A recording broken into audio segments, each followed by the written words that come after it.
Yo, good afternoon mga tito. So, meron tayong dalawang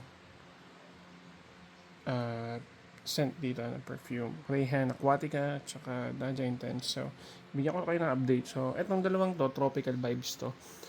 Meaning, pang tropical yung type of amoy niya. Alam mo na, yung mga pang beach ganyan or, well, pang fresh din. Pwede din. So, itong dalawang to, ang similarity nila, parang silang may amoy coconut. No? Although si Naja Intense ay wala sa note niya coconut, pero I think sa mixture ng mga notes niya, yun na, doon na lumabas yung amoy ng coconut. Dito naman si Reyna Aquatica, merong coconut sa kanyang notes.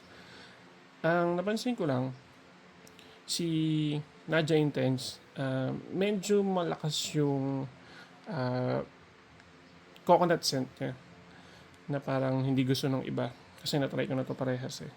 And then si Reyna Aquatica, ito natry ko to kahapon, longevity nga pala is around 4 to 5 hours na sa damit pa. Sa balat around 3 to 4 hours. So, pwede na para sa price niya, di ba? Alam ko dinudog nito is silver uh, mountain water ba? Hindi ko sure. Sorry. Hindi pala. Virgin Island water. So, ang masasabi ko lang or mas marirecommend ko sa dalawa kung ito yung meron kayo kasi yung iba di ba Lebo or JPG, the bowl, the perfume, or isa is JPG Paradise. Paradise Garden ba yan? So, yun. Kung ito yung meron kayo, I can say na Rayhan Aquatica is a better choice. Kasi pag nag-dry down siya is medyo powdery ang amoy. Masarap sa ilong.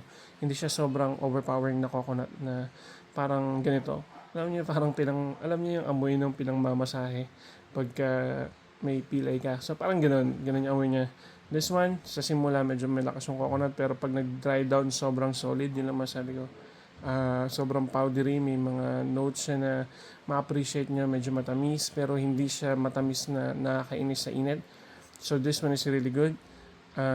You might want to try this. Check nyo kung gusto niyo amoy pero very very very good siya ngayong weather na to. And kahit cold weather pwede rin, kahit air condition. But this one, definitely recommended. Rayhan Aquatica.